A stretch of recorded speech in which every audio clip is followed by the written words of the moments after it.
ایک مفرد حرف یعنی سنگل لیٹر، مثلا با، جیسے بسم اللہ کی شروع میں با آتا ہے تو وہ کیا ہے، وہ بھی ایک حرف ہے.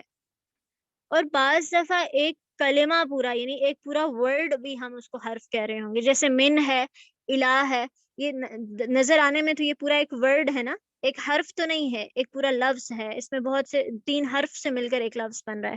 تو بعض دفعہ پورا ایک کلمہ، پورا ایک ورڈ جو ہے وہ پورا ایک لفظ جو ہے وہ حرف ہو سکتا ہے، اور بعض دفعہ سمپل ایک حرف بھی حرف ہو سکتا ہے.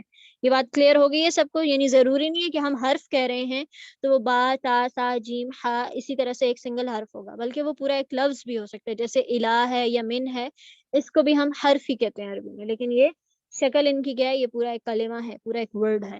آئی ہوپ یہاں تک کلیئر ہو گیا ہوگا سب کو. آگے ہم دیکھ لیتے ہیں. جی یہاں تک کلیئر ہے سب کو؟ جی باجی. جی الحمدللہ. ٹھیک ہے جی، میں اینڈ پہ 2 منٹ دے بھی دوں گی، کوئی کنفیوژن کوئی کوشچن ہوا تو آپ پوچھ لیجیے گا. اچھا، اس کے بعد جو ہے وہ قرآن میں بہت زیادہ یوز ہونے والی ایک چیز ہے، اور وہ کیا ہے؟ اسم اشارہ. اشارہ کیا ہوتا ہے بیسیکلی؟ ایسا اسم جس سے کسی شخص، چیز یا جگہ کی طرف ہم اشارہ کرتے ہیں.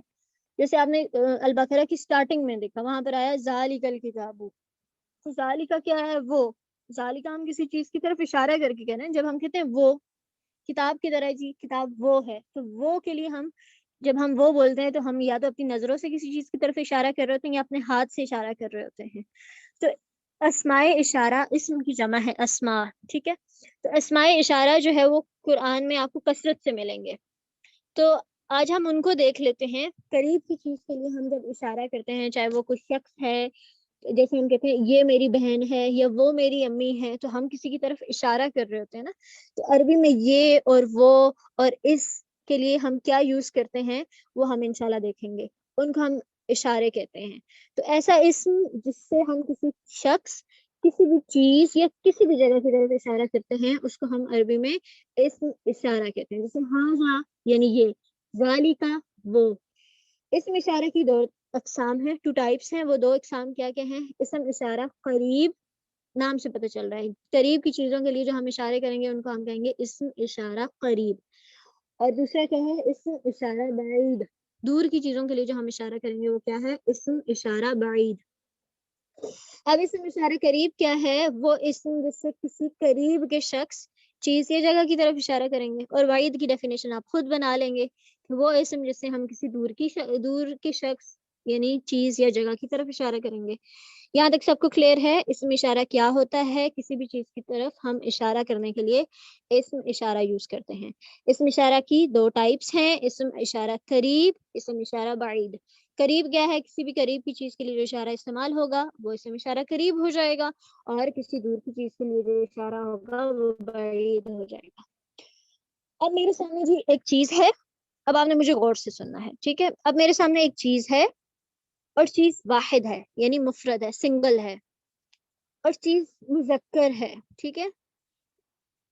تو میں اس کے لیے کیا اشارہ، عربی میں، اردو میں ہم کہتے ہیں یہ کرسی ہے یا یہ میز ہے.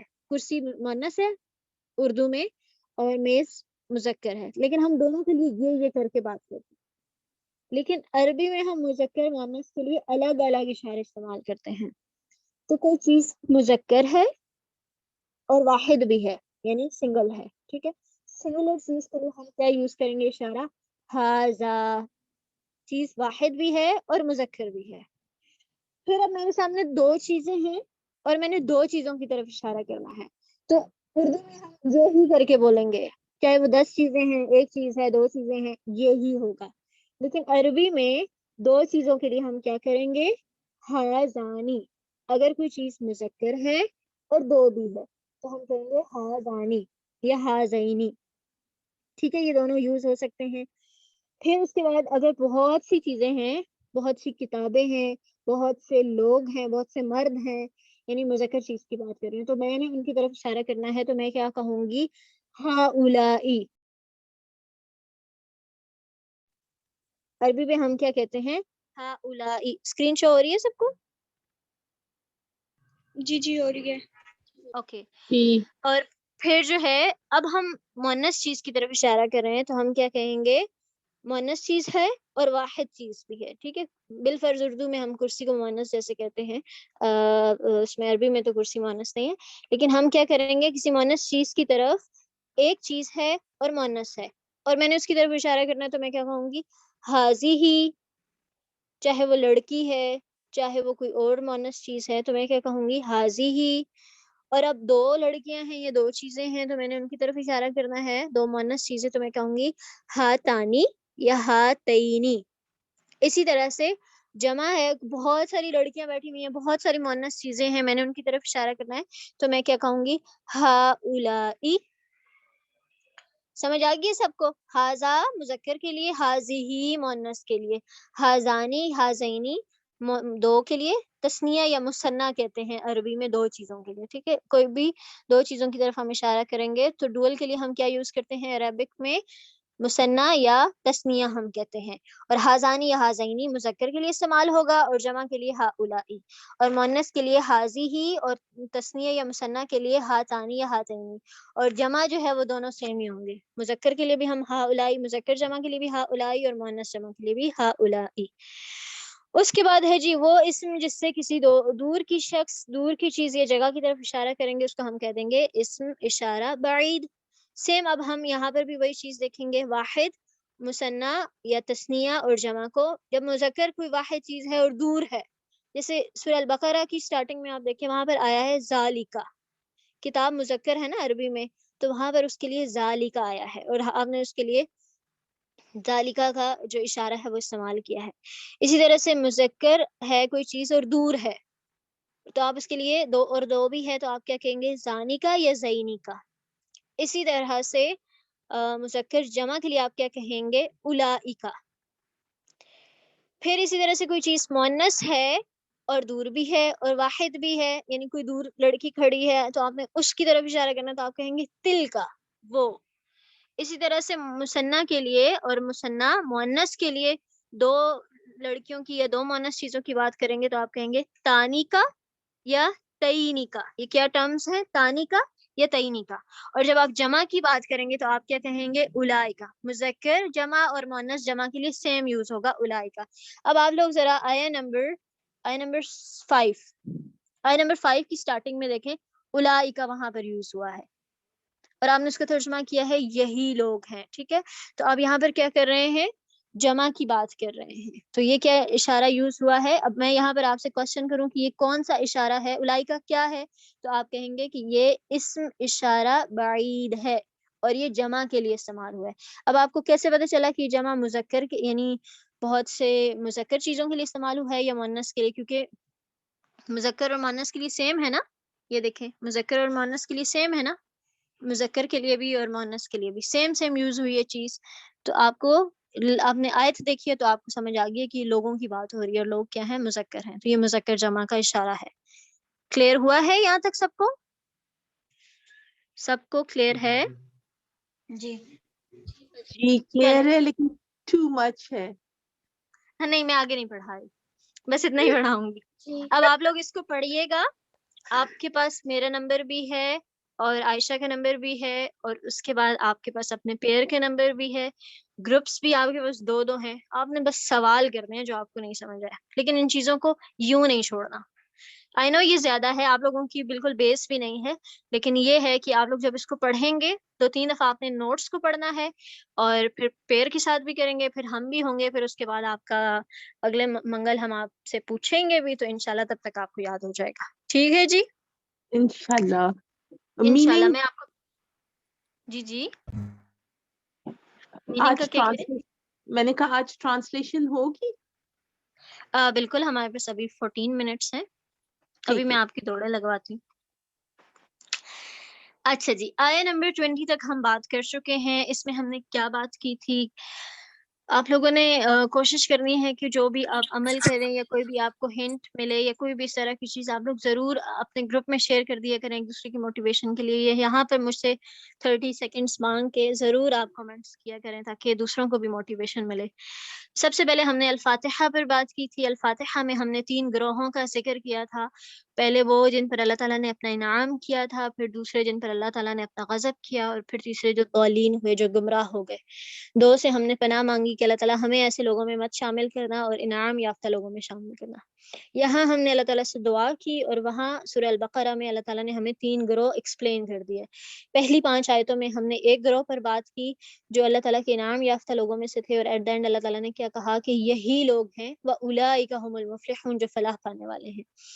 پھر اس کے بعد آیت نمبر 6 to 7 ہم نے ایک گروہ کو ڈسکس کیا تھا جو کہ کفار کا تھا, جو جن کو بتائیں نہ بتائیں وہ ان کے لیے برابر ہے, ان کو ڈرائیں نہ ڈرائیں ان کو کوئی فرق نہیں پڑتا. کیوں؟ کیونکہ انہوں نے حق کا اتنا انکار کیا, اتنا وہ حق سے دور ہوئے کہ اللہ تعالیٰ نے پھر ان کے دلوں پر مہرے لگا دی ہیں. اب وہ چاہیں نہ چاہیں ان کے دلوں میں ان کو فرق ہی نہیں پڑتا, ان پر اس حق کی کوئی تاثیر ہی نہیں باقی رہی.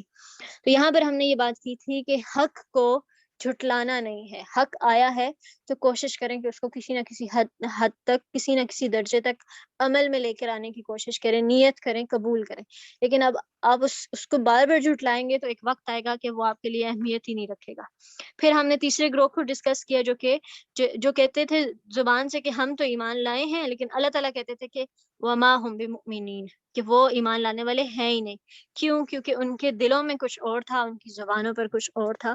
تو ایسے لوگوں کے بارے میں اللہ تعالیٰ نے کیا کہا کہ یہ جو ہیں یہ فی طغیانہم یعمہون, وہ سرکشی میں بھٹکتے پھر رہے ہیں. اللہ تعالیٰ نے ان کو ڈھیل دے رکھی ہے اور وہ اسی ڈھیل میں بھٹک رہے ہیں. اور پھر اللہ تعالیٰ نے ان کے بارے میں کیا کہا تھا کہ ان کے لیے کیا ہے, ان کے لیے عذاب علیم ہے, اور پچھلوں کے لیے یعنی دردناک عذاب ہے ان لوگوں کے لیے جن کا ظاہر اور ہے اور باطن اور ہے, جن کے دلوں میں کچھ اور ہے لیکن وہ بظاہر لوگوں کے سامنے کیا شو کر رہے ہیں کہ ہم تو ایمان لانے والے ہیں. 20 آیت تک ہم نے ان لوگوں کے بارے میں پڑھا تھا, اور پھر جو ہے اس سے آگے جو ہے ایک نیا ٹاپک شروع ہو رہا ہے. آیا نمبر 21 سے آنورڈ آپ کہہ لیں آیا نمبر 29 تک, آیا نمبر 29 تک, آیا نمبر 21 سے 29 تک جو ہے یہ ایک الگ ٹاپک ہے. اس میں کیا بات ہوئی ہے ان آیات میں, میں صرف ایک رکوع پڑھاؤں گی, آج زیادہ نہیں پڑھاتی کیونکہ آپ لوگوں نے پچھلا بھی نہیں یاد کیا ہوا. تو اس میں کیا ہے کہ اللہ تعالیٰ نے شروع کی آیتوں میں کیا ہے, یا ایھا الناس اعبدوا ربکم الذی, کہ توحید پر بات کی گئی ہے اور شرک سے منع کیا گیا ہے. اور پھر آگے اللہ تعالیٰ کہہ رہے ہیں کہ یہاں پر کیا ہے کہ اللہ کی عبادت کرو. کیوں کرو؟ وجہ کیونکہ اس نے تمہیں پیدا کیا ہے, اس نے تمہیں تخلیق کیا ہے. اور ہم کہتے ہیں نا کہ میں اس شخص کے سامنے کچھ نہیں کہہ سکتا, میں اس کے سامنے بول نہیں سکتا کیونکہ اس کے مجھ پر بہت احسانات ہیں. اور جس نے آپ کو تخلیق کیا ہے, جس نے آپ کا وجود یعنی جس نے آپ کو پیدا کیا اور آپ کے وجود کی وجہ وہ ہے یعنی اللہ سبحانہ نے آپ کو پیدا کیا ہے, تو ان سے زیادہ تو ہم کسی کے مقروض نہیں ہیں نا, ان سے زیادہ تو کسی کا احسان نہیں ہے. تو اللہ تعالیٰ کیا کہہ رہے ہیں, اس کی عبادت کرو. کیوں کرو؟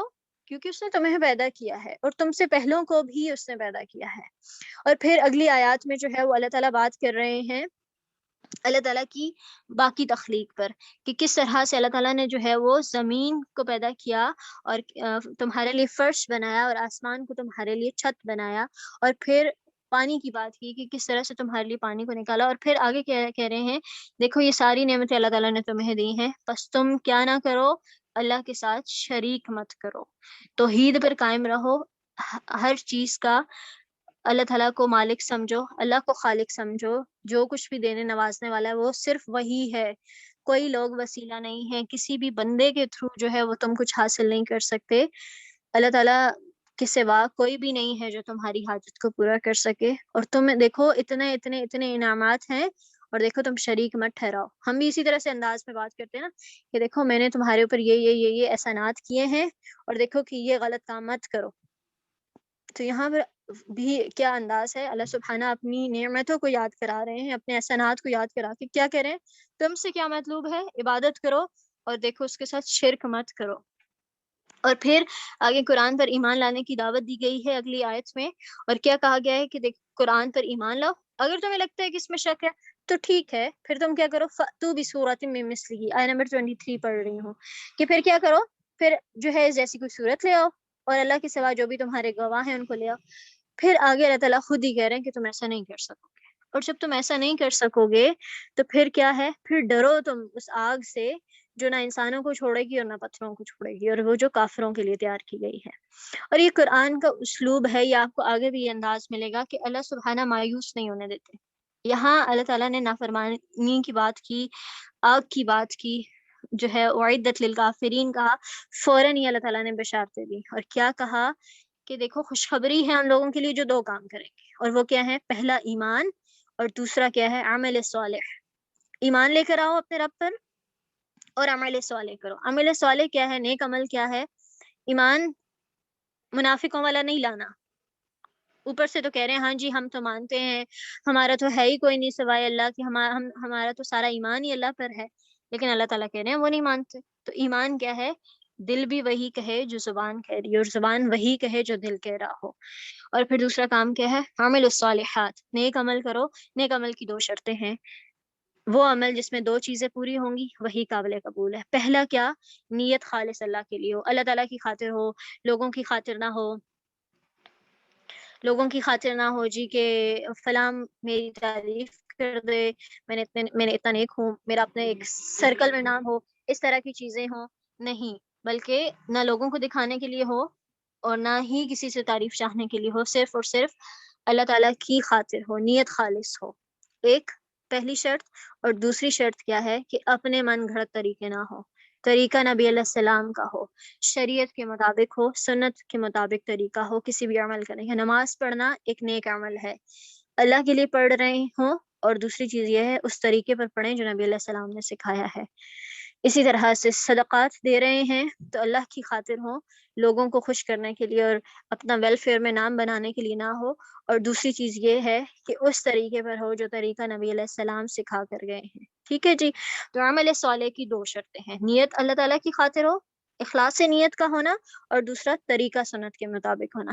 اچھا پھر آگے بڑا خوبصورت انداز ہے، ابھی ہم لوگ بھی آپس میں یہ ڈسکس کر رہے تھے کہ انسان جب انسان کے نزدیک، یہاں پر ہمارے نزدیک دنیا میں سیٹل ہونا کیا ہے کہ ایک تو میرے پاس جو ہے وہ اچھا سا گھر ہو، کھانے کو اچھا سب کچھ ہو، فائنینشلی میں اسٹرانگ ہوں، اور پھر جب کوئی بندہ جس کے پاس اچھا گھر ہوتا ہے، اچھی جاب ہوتی ہے، فائنینشلی اسٹیبل ہوتا ہے، تو پھر کیا ہوتا ہے کہ اب ایک اچھی سی بیوی بھی ہو اس کے پاس، اب وہ شادی کر لے۔ تو یہاں پر اس آیت میں دیکھیں آپ کو یہی پیٹرن ملے گا، وَبَشِّرِ الَّذِينَ آمَنُوا وَعَمِلُوا الصَّالِحَاتِ، خوشخبری ہے ان لوگوں کے لیے جو ایمان لائے اور عمل صالح کیے۔ پھر اللہ تعالیٰ کیا کہہ رہے ہیں ان کے لیے؟ پھر اللہ تعالیٰ کے پاس کیا ہے؟ ایک اچھا سا ویل سیٹل گھر ہے جنت میں، جہاں پہ کیا ہوگا؟ جنات، باغات ہوں گے، اور تجری من تحتها الانہار، اس کے نیچے سے نہریں بہ رہی ہوں گی۔ اور پھر دوسرا کیا ہے؟ اس کے پاس رزق ہوگا، پھل ہوں گے بطور رزق کے۔ اور پھر آگے جو ہے، آگے اللہ تعالیٰ کہہ رہے ہیں وَلَهُمْ فِيهَا أَزْوَاجٌ مُطَهَّرَةٌ، اور ان کے لیے ان میں بیویاں ہوں گی نیک باز۔ اور پھر 60 سال 50 سال نہیں رہنا ہوگا وہاں پر، بلکہ وَهُمْ فِيهَا خَالِدُونَ، ہمیشہ اس میں رہیں گے۔ آگے اللہ تعالیٰ جو ہے وہ اگلی آیتوں میں مثال دے رہے ہیں مچھر کی، اور مچھر اللہ تعالیٰ کہہ رہے ہیں کہ اللہ تعالیٰ نہیں شرماتے اتنی چھوٹی سی چیز کی بھی بات کرتے ہوئے، مثلا ما بعوضۃ فما فوقها، یعنی مچھر کی، مادہ مچھر اور اس کے اوپر جو ہے، تو ریسرچرز کہتی ہیں کہ مادہ مچھر کے اوپر بھی ایک بہت باریک پیراسائٹ ہوتا ہے جو کسی عام آنکھ سے نظر نہیں آتا، تو اللہ تعالیٰ نے اس کو بھی مینشن کیا ہے کہ اللہ تعالیٰ نہیں شرماتے اتنی چھوٹی سی بات کرتے ہوئے بھی۔ اور پھر آگے اللہ تعالیٰ نے دو رویوں کی بات کی ہے، وہ لوگ جو ایمان لاتے ہیں وہ کہتے ہیں کہ یہ تو حق ہے ہمارے رب کی طرف سے، یہ تو درست بات ہے، لا ریب فی، جو شروع میں ہم نے پڑھا، اس میں تو کوئی شک ہے ہی نہیں۔ اور ایک دوسرا رویہ ہے، وہ کفار کہتے ہیں ان کو تو قرآن کی باتیں سمجھ ہی نہیں آتی، ان کو اللہ کی مثالیں سمجھ ہی نہیں آتی، وہ کہتے ہیں اس سے کیا ارادہ ہے اللہ کا، کیا کہنا چاہ رہے ہیں اللہ تعالیٰ، وہ اللہ تعالیٰ کی بات کو پہنچ ہی نہیں پاتے۔ تو آگے بہت ڈرانے والی بات ہے، یضل بہ کثیرا ویہدی بہ کثیرا، کہ اللہ تعالیٰ اس سے بہت سو کو گمراہ بھی کر دیتے ہیں، ویہدی بہ کثیرا، اور بہت سو کو ہدایت بھی دیتے ہیں۔ تو قرآن بھی کیا گمراہ کر دیتا ہے انسان کو؟ کیا انسان قرآن کے ہوتے ہوئے بھی، قرآن کو پکڑے ہوئے بھی گمراہ ہو جاتا ہے؟ تو کب ہوتا ہے انسان قرآن کے ساتھ گمراہ؟ وما یضل بہ الا الفاسقین، کوئی اور گمراہ نہیں ہوتا اس سے مگر فاسق لوگ۔ فاسق کون ہوتے ہیں؟ جو ہر معاملے میں حد سے نکلے ہوئے ہوتے ہیں، جو اللہ تعالیٰ کی، شرک کیا ہے؟ حد سے نکلنا ہے نا، اللہ تعالیٰ نے توحید مانگا ہے ہم سے، اور توحید سے یعنی اللہ کو ہر چیز میں ایک ماننا، اور جو اس چیز سے باہر نکلے گا وہ فاسق ہو جائے گا، وہ اللہ تعالیٰ کی حدود کو توڑ کر باہر نکلے گا۔ اس کے علاوہ جو رشتوں کو توڑے گا، جو زمین میں فساد کرے گا، اللہ تعالیٰ نے یہ سب منع کیا ہے نا، تو جو وہ کام کرے گا جو اللہ نے منع کیا، وہ اللہ کی حدوں سے باہر نکلے گا، اور اللہ کی حدود سے باہر نکلنے والا ہی فاسق ہے، تو فاسق ہی اس سے گمراہ ہوگا، وہ اس کو پا کر بھی، اس کتاب کو لے کر بھی ہدایت نہیں پا سکے گا۔ اور آگے اگلی آیت میں کیا ہے کہ وہ لوگ کیا ہے، فاسق کون ہے، آگے اللہ تعالیٰ نے کچھ علامتیں بتائی ہیں۔ پہلا کام کیا کرتے ہیں، وہ اللہ سے کیے ہوئے وعدے توڑتے ہیں۔ اللہ سے کیے ہوئے وعدے کیا ہیں، لا الہ الا اللہ محمد رسول اللہ۔ پہلا وعدہ کیا ہے کہ اللہ تعالیٰ صرف اور صرف آپ الہ ہیں، آپ ہی خالق مالک ہیں، کوئی اور نہیں ہے۔ پہلا وعدہ یہ توڑتے ہیں، اللہ تعالیٰ کے ساتھ شرک کرتے ہیں۔ اب ہمارے ذہن میں تو یہ سوال آ رہا ہوگا کہ بھئی میں تو شرک نہیں کرتی، الحمدللہ میں تو اللہ کو ایک مانتی ہوں، میں تو ہر چیز اللہ سے مانگتی ہوں، لیکن ہم بعض دفعہ ہمارے جملے ایسے ہوتے ہیں، میں شکر ہے میں اس ڈاکٹر کے پاس چلی گئی ورنہ میں تو آج مر جاتی، اور ورنہ مجھے تو کچھ ہو جانا تھا، شکر ہے یہ مجھے اس نے یہ دوائی دی ہے، اس دوائی سے میں ٹھیک ہو گئی ہوں۔ مطلب ہمارا یقین یہ ہونا چاہیے کہ دوائی میں شفا نہیں ہے، شفا ڈاکٹر کے پاس نہیں ہے، شفا اللہ تعالیٰ کے پاس ہے، اور یہ سب تو وسیلے ہیں، اور یہ اگر اللہ تعالیٰ نہ چاہتے تو اللہ تعالیٰ کبھی بھی ان چیزوں سے مجھے شفا نہ دیتے۔ یہ تو اسباب کی دنیا ہے نا، اسباب تو ضرورت پڑتے ہیں انسان کو، تو اپنا ساری توجہ، ساری چیزیں دنیا کی اس پر رکھنا کہ محلے میں جی فلاں کی چوری ہوگی، شکر ہے ہمارا تو سیکیورٹی گارڈ تھا، یا شکر ہے ہمارے پاس تو جو ہے وہ سیکیورٹی کے لیے کتا موجود تھا، ادروائز ہمارے گھر میں بھی اس طرح کا کوئی مسئلہ خدا نہ خواستہ ہو جاتا۔ تو یہ اس طرح کے جملے بھی استعمال کرنا، یہ شرک والے جملے ہیں۔ کوئی بھی مشکل بلا نہیں ٹال سکتا سوائے اللہ تعالیٰ کے۔ تو پہلی چیز کیا ہے کہ اللہ سے کیے ہوئے وعدوں کو توڑتے ہیں۔ پھر دوسری بات کیا ہے کہ اللہ تعالیٰ جن چیزوں کو جوڑنے کا کہتے ہیں وہ ان کو توڑتے ہیں، اور وہ کیا ہے، وَيَقْطَعُونَ مَا أَمَرَ اللَّهُ بِهِ أَن يُوصَلَ، اور وہ کیا ہے، رشتے، صلہ رحمی۔ اللہ تعالیٰ کہتے ہیں رشتوں کو جوڑو، صلح کراؤ، صلح پر اجر بتایا اللہ تعالیٰ نے، ایک دوسرے سے محبت کے ساتھ رہو، ایک دوسرے کے ساتھ جڑ کر رہو۔ لیکن پھر کیا ہوتا ہے، ہم رشتے توڑنے والے ہوتے ہیں۔ کیا میرے سارے رشتہ دار مجھ سے راضی ہیں؟ کیا میں سب سے راضی ہوں، یا میں نے بہت ساری چیزوں کو انا کے مسئلے بنا کے میں ناراض ہو کے بیٹھی ہوئی ہوں؟ تو آپ نے یہ کام کرنا ہے۔ آپ کے نزدیک کوئی کسی سے ناراض ہے تو لوگوں میں پازیٹیو بات کرنے والے ہوں، مثبت سوچ پیدا کرنے والے ہوں، لوگوں کے اندر سے، دلوں سے ایک دوسرے کی نفرتیں نکالنے والے آپ لوگ ہونے چاہیے۔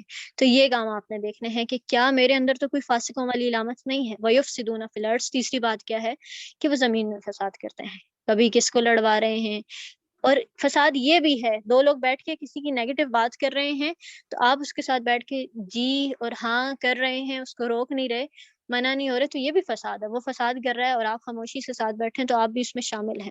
تو آگے اللہ تعالیٰ کیا کہہ رہے ہیں، اولئک هم الخاسرون، یہی ہیں خسارہ پانے والے۔ آخری آیت ہے، آخری دو آیتیں ہیں، اس میں کیا ہے، اللہ تعالیٰ بہت ہی خوبصورت انداز ہے، کیف تکفرون باللہ، کیسے، کس طرح تم انکار کرتے ہو اللہ کا، جبکہ تم کچھ بھی نہیں تھے، تم کچھ بھی نہیں تھے، اللہ تعالیٰ نے تمہیں ایک مردہ چیز سے زندہ کیا، تمہیں زندگی دی، ثم یمیتکم، پھر وہ تمہیں موت دے گا، ثم یحییکم، پھر وہ تمہیں زندہ کرے گا، اور تم نے اسی کی طرف لوٹنا ہے۔ تو بھائی کس چیز پر تم انکار کر رہے ہو، کیا ریزن ہے تمہارے پاس انکار کا؟ اور پھر آگے اللہ تعالیٰ کیا بتا رہے ہیں، والذی خلق لکم ما فی الارض جمیعا، وہ جس نے پیدا کیا ہے تمہارے لیے زمین کو، اور جو بھی ہے زمین میں سب کا سب۔ یہ بہت خوبصورت ایکسپریشن ہے۔ اللہ تعالیٰ یہ بھی تو کہہ سکتے تھے نا، وہی ہے جس نے پیدا کیا تمہارے لیے زمین کو اور آسمان کو۔ اللہ تعالیٰ کہہ رہے ہیں تمہارے لیے، خلق لکم، تمہارے لیے۔ اور جب کوئی آپ کو یہ آ کر کہے کہ دیکھو یہ میں نے تمہارے لیے بنایا ہے، اور یہ میں تمہارے لیے بنا کر لائی ہوں، اور یہ میں نے تمہارے لیے خریدا ہے، ہم اس بات کو، اس جملے کو کتنا آنر کرتے ہیں، اور ہمیں کتنا اچھا لگ رہا ہوتا ہے کہ کسی نے میرے لیے کچھ اسپیشل کیا ہے۔ تو اس بات کو بھی فیل کریں کہ اللہ تعالیٰ کیا کہہ رہے ہیں کہ یہ جو زمین ہے نا، یہ جو آسمان ہے، یہ کیا ہے، یہ میں نے تمہارے لیے پیدا کیے ہیں۔ ثم استوى الى السماء فسواهن سبع سماوات، اور پھر جو ہے وہ 7 آسمانوں کی تخلیق کی بات آتی ہے، اور آگے اللہ تعالیٰ کیا کہتے ہیں، وہی ہے جو ہر چیز کا خوب علم رکھنے والا ہے۔ تو یہاں تک ہم پڑھتے ہیں، آیہ نمبر 29 تک آپ کا لیسن ہے۔ میں آیہ نمبر 1 سے 29 تک آپ سے جو ہے وہ سنوں گی انشاءاللہ۔ پیئر میں بھی آپ نے یہی کام کرنا ہے، اور کرنے کا کام کیا ہے، رشتوں کو جوڑنا ہے، اللہ سے کیے ہوئے وعدوں کو جوڑنا، ہر وہ جملہ، ہر وہ بات اپنی زندگی سے نکالنی ہے جس میں شرک کا شائبہ بھی ہو، اور دوسری چیز کیا ہے؟ اللہ کی دی ہوئی نعمتوں کو گننا ہے. ایک تو اللہ تعالیٰ نے یہاں پر مینشن کیا نا تمہارے لیے زمین کو بنایا ہے, تو اللہ تعالیٰ کی نعمتوں کو امیجن کرنا ہے, تصور کرنا ہے کہ میرے اوپر کیا نعمت ہے اللہ کی, ہم نے کبھی سوچی نہیں ہے کیا نعمت ہے میرے پاس اللہ تعالیٰ کی. تو آپ نے سوچنا ہے, اور وہ چیز آپ نے مجھے ضرور بتانی ہے جس نے آپ کو حیران کیا کہ میں نے سوچا یہ بھی نعمت ہے, یہ بھی نعمت ہے, اور پھر ایک ایسی چیز آپ کے ذہن میں آئی کہ اس کو تو میں نے کبھی نعمت تصور ہی نہیں کیا, اور پھر اللہ تعالیٰ کا اس پر شکر ادا کرنا ہے اور اللہ سے توفیق مانگنی ہے. کیا آپ لوگوں نے پچھلی کلاس کے بعد یہ اللہ تعالیٰ سے مانگا تھا کہ اللہ تعالیٰ ہمارے ظاہر اور باطن کو ایک کر دے, ہم آپ کے ساتھ شرک نہیں کرنا چاہتے, ہم جو ہے وہ ہمیشہ آپ کے ساتھ جو ہے مخلص ہو کر رہنا چاہتے ہیں, ہمارے اندر ظاہر اور باطن کی جو کمیاں ہیں ان کو ہم سے دور کر دے. تو یہ چیزیں آپ نے لازماً اپنی روٹین بنا لیں, اللہ تعالیٰ سے باتیں کرنا شروع کریں. یہ جو پڑھتے ہیں اس کو تھوڑا سا سوچا کریں, ترجمہ کرتے کرتے رکا کریں آیتوں کے اوپر کہ اس آیت سے کیا مراد ہے, اس آیت سے کیا مطلب ہے. جب آپ اللہ تعالیٰ سے باتیں کرنے لگیں گے نا تو آپ کی ایک الگ ہی فیلنگس ہوں گی.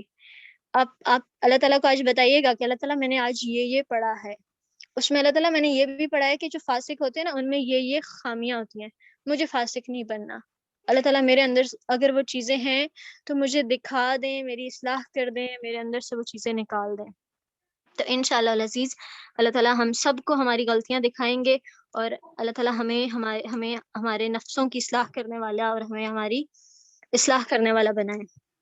ٹھیک ہے جی, آیت نمبر 29 تک آپ لوگوں نے یاد کرنا ہے اور بہت اچھے سے یاد کرنا ہے, اور اپنے پیئر کے ساتھ بھی ڈسکس کرنا ہے. ٹھیک ہے جی, انشاءاللہ العزیز.